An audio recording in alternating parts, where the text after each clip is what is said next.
The Riverside Country Club glittered with crystal chandeliers and champagne glasses. 200 people gathered to celebrate Gregory Harper's retirement after 40 years as CEO of Harper Industries.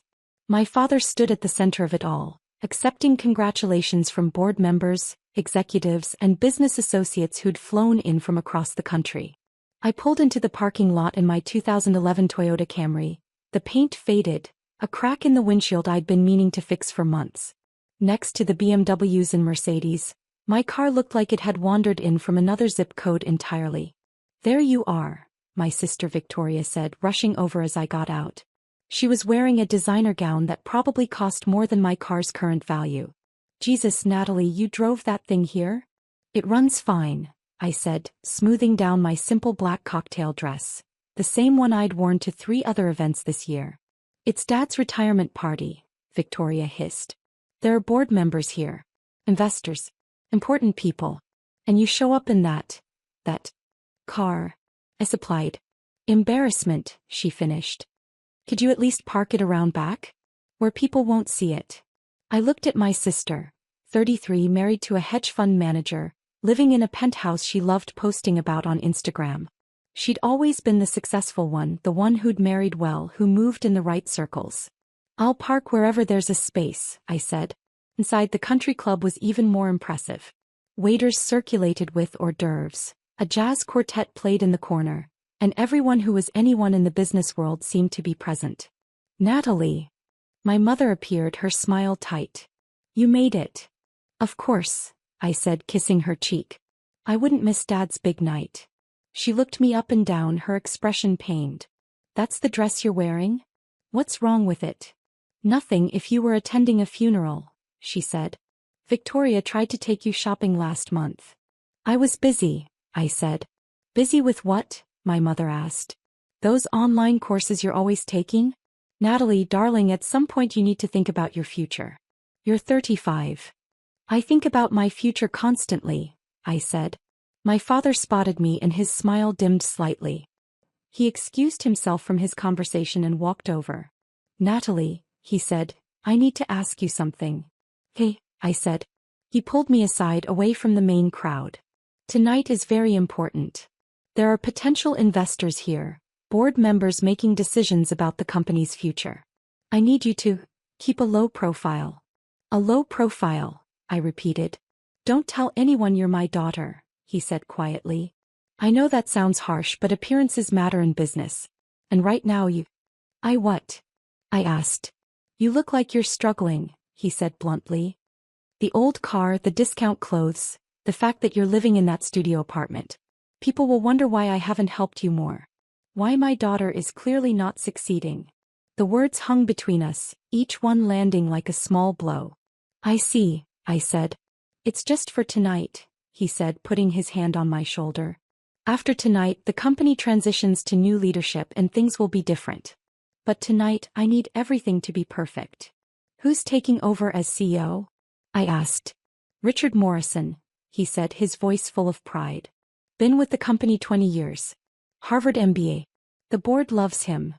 "Richard Morrison," I repeated, keeping my voice neutral. "Brilliant man," my father continued. "He's going to take Harper Industries into the future. I'm very confident about the transition." Victoria rejoined us, champagne in hand. "Natalie, maybe you should grab some food and find a seat in the back? Away from the main tables." "The back," I said. "Just until the speeches are done," she said quickly. "You understand, right? This is Dad's night. We can't have any distractions." By distractions she meant me. I walked to the bar, ordered a sparkling water, and stood near the windows overlooking the golf course. From here I could see everything but wasn't part of it. Several executives I recognized passed by without acknowledging me. Why would they? I was just a woman in a forgettable dress, clearly not important enough to warrant attention. "Ladies and gentlemen," the MC announced, "please find your seats for dinner." I looked at the seating chart. My name was listed at table 23, the farthest table from the main stage, with distant cousins I'd met once and my father's accountant's wife. "You must be Natalie," a woman said, sitting down beside me. She was probably 70, kind eyes behind expensive glasses. "I'm Dorothy, I work in accounting." "Nice to meet you," I said. I heard you're Gregory's daughter, she said. He must be so proud of you. I smiled but didn't answer. The dinner progressed through multiple courses. At the main table, my father held court with board members and executives. Richard Morrison sat at his right hand, already looking like a CEO. My sister and her husband were at table 2, laughing and networking. And now, the MC said as dessert was being cleared, we have a very special video presentation celebrating Gregory Harper's incredible 40 years at Harper Industries. The lights dimmed. A video played on the screens. My father's journey from entry-level manager to CEO, the company's growth under his leadership, testimonials from employees and board members. He built something extraordinary, someone at my table murmured. A real legacy, another agreed. The video ended to thunderous applause. My father took the stage, wiping his eyes. Thank you, he said, his voice emotional. 40 years ago I started at Harper Industries as an assistant manager. I never dreamed I'd end up here. This company has been my life, my passion, my purpose. He continued talking about the company's evolution, the challenges overcome, the successes achieved. He thanked his executive team, the board, his wife for supporting him through long hours and difficult decisions. He didn't mention his daughters. But tonight isn't just about the past, he said. It's about the future.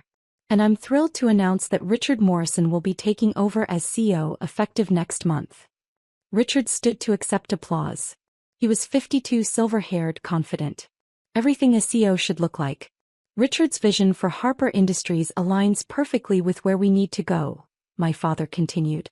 The board has full confidence in his leadership. As Richard began his acceptance speech, my phone buzzed.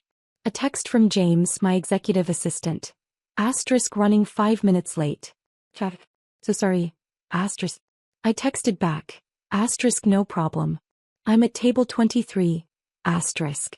Richard was talking about innovation, global expansion, increasing shareholder value. The crowd was eating it up. Then the ballroom doors opened. James walked in, his suit immaculate, carrying his leather portfolio. Every head turned, he had that kind of presence. He scanned the room, spotted me at table 23 and headed straight over. Ms. Harper, he said, his voice carrying in the now quiet room, I'm so sorry I'm late. The jet is ready for Dubai. We need to leave by 11 to make the morning meeting with the Emirates delegation. The room had gone completely silent. Dubai. Dorothy next to me whispered. It's fine, James, I said quietly. We have time. I have the briefing materials for the acquisition in my car, he continued, oblivious to the stares. The team in London sent the updated financials. We're looking at a $340 million deal if the negotiations go well. $340 million, someone at a nearby table breathed. My father had gone pale on the stage. Richard Morrison had stopped mid-sentence. Also, James said, pulling out his tablet, the board wants to confirm the announcement for Monday. They're asking if you want to do a press conference or just a written statement about assuming the CEO position. The silence was deafening. James, I said carefully, maybe we should discuss this outside. Oh, he said, finally noticing the crowd. I'm sorry, did I interrupt something? My father's retirement party, I said. James's eyes widened. Oh no. Miss Harper, I'm so sorry. I didn't realize. It's fine, I said, standing. Everyone, this is James Chin, my executive assistant. Executive assistant? Victoria's voice came from table 2. Natalie, what is he talking about? The CEO position. A woman stood up from table 1. Margaret Winters, chair of the Harper Industries board. She was staring at me with recognition dawning in her eyes. Natalie Harper, she said slowly. You're Natalie Harper. Yes, I said. The Natalie Harper who's been acquiring competitors for the last 3 years, she continued. Who built Apex Global Industries from nothing to a $2.8 billion valuation. Who just orchestrated the hostile takeover of Harper Industries. The room erupted in gasps and exclamations. Hostile takeover? My father said, his voice barely above a whisper. Margaret was nodding, pulling up something on her phone. We've been negotiating with Apex Global for 6 months. They acquired 51% of Harper Industries stock through a series of strategic purchases. The deal closes Monday. She looked at me. You're the CEO of Apex Global. You're the one who bought your father's company. That's not possible, Richard Morrison said. We met with Apex Global's representatives. We negotiated with their legal team. Who reported to me? I said quietly. I stayed behind the scenes because I knew my last name would complicate things. You bought my company, my father repeated, still standing on the stage, looking like the floor had dropped out beneath him.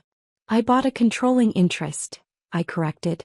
And I'm merging it with Apex Global's existing operations. It will be a $4.3 billion entity when the integration is complete. $4.3 billion, my mother whispered. Victoria had stood up, her champagne glass forgotten. This is insane. Natalie, you can't possibly. Can't possibly what? I asked. Build a successful company? Make strategic acquisitions? Operate in the same business world Dad does. But you drive a Camry, she said weakly. Because I don't care about cars, I said. I care about building companies. James cleared his throat. Miss Harper, should I reschedule the Dubai trip? No, I said. We're going. The Emirates deal is too important. You have a private jet, my father said, still processing. A Gulfstream G650, James supplied helpfully. Miss Harper acquired it last year after the London office opened. Margaret Winters approached, her hand extended. Miss Harper, I apologize for not recognizing you immediately. The board is very much looking forward to Monday's announcement. Thank you, Margaret, I said, shaking her hand. Wait, Richard Morrison said, stepping down from the stage. What happens to my position? I was announced as the new CEO of Harper Industries, Margaret said, which is being absorbed into Apex Global. The CEO position is no longer available. Richard's face went red. This is unacceptable. I was promised. You were promised a position that no longer exists, I said, not unkindly. However, Apex Global is always looking for talented executives. If you're interested in discussing opportunities, James can schedule a meeting. I don't want to discuss opportunities, Richard said angrily. I want the job I was promised. Then you should have read the company's stock reports more carefully, I said.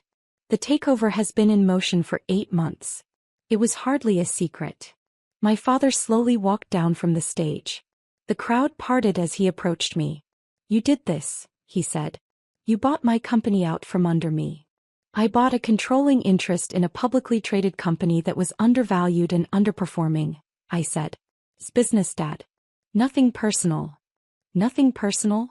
His voice rose. You humiliated me. At my own retirement party. In front of everyone I know. I didn't plan for James to arrive during your speech, I said. That was unfortunate timing. But as for the acquisition, that was business. Business, he repeated. You're telling me you spent years and billions of dollars on business? I spent years building Apex Global, I corrected.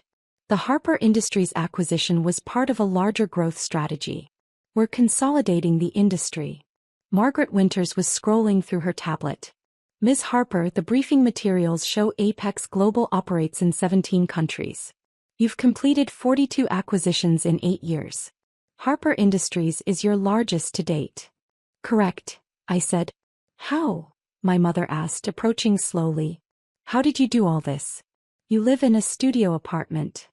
I own the building, I said. 12 units. The studio is convenient for my lifestyle.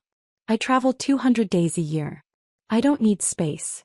The old car, Victoria started, is paid off, reliable and sufficient for my needs, I finished. I'm not interested in showing off. I'm interested in building value. My father sank into the nearest chair. You've been doing this the whole time. Building a company. Competing with me.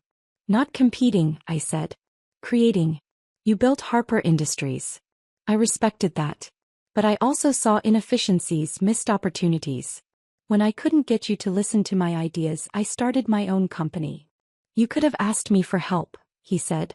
I did, I said quietly. Multiple times.